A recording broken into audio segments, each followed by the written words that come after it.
Bonjour, c'est Jacques. Aujourd'hui, j'ai eu envie de faire une courte vidéo sur un sujet qui me tient particulièrement à cœur, c'est le lien qu'on entretient avec la nature, l'importance de ce lien.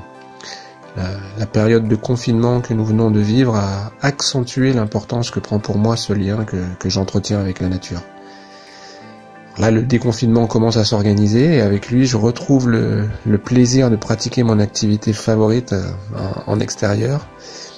Et je me rends compte que les sensations sont incroyablement accrues. Ça me permet de vraiment prendre conscience de l'impact de ces rendez-vous que je m'accorde, que ce soit le matin avant l'effervescence des activités de tout le monde, ou en soirée après la journée de travail.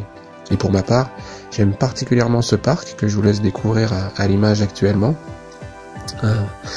Un beau parc boisé face à un lac pur bordé de montagnes majestueuses qui s'enchevêtrent à perte de vue, et ça offre une perspective sans limite. Voilà.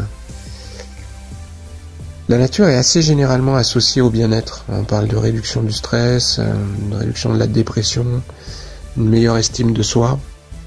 Elle représente une sorte de refuge pour se ressourcer face à l'hyperactivité de nos vies modernes. Et souvent d'ailleurs après les grosses sessions de travail, on éprouve le besoin de se mettre au vert, comme on dit. Comme si le simple fait de nous confronter à la nature avait le pouvoir à la fois de nous apaiser et de nous recharger de toute l'énergie qu'on a dépensée.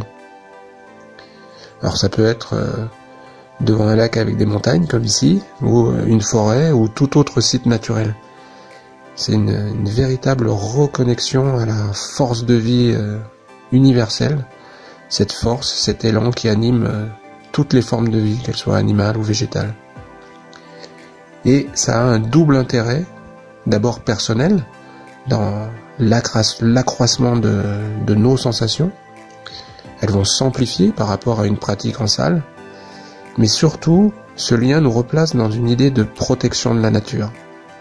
En fait, plus on est conscient du bonheur qu'elle nous procure, plus on est enclin à en prendre soin, et sans être totalement utopiste, plus nombreux nous serons à penser comme ça, et mieux la nature s'en portera.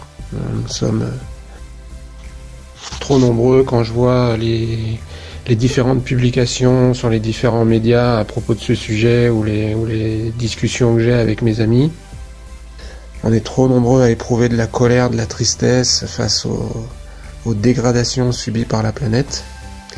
Et c'est pourquoi, avec cette petite vidéo, modestement, je vous encourage à pratiquer le plus souvent possible à l'extérieur, au contact direct avec la nature, de vous placer le plus souvent possible au contact de sa beauté, de sa grandeur, la puissance des différents éléments qui la composent.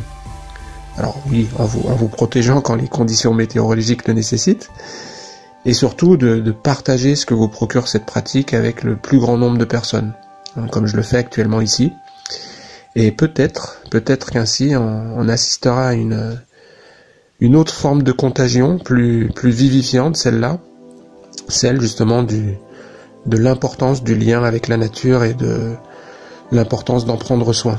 Il y a beaucoup de gens qui en parlent, donc c'est juste une toute petite contribution, mais voilà, c'est mon petit souhait idéaliste pour les prochains jours, les prochains mois, les prochaines années ou même décennies, parce qu'on a beaucoup de retard à rattraper sur ce point de vue-là, malheureusement.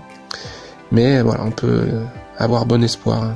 Et je considère que par nos pratiques, que ce soit le Qigong, le Tai Chi, le yoga et autres, on peut avoir un rôle à jouer dans cet élan, en montrant à la fois les bienfaits d'une reconnexion avec la nature, et en même temps en replaçant au centre des débats l'enjeu essentiel, la nécessité vitale de protéger la nature, de la protéger.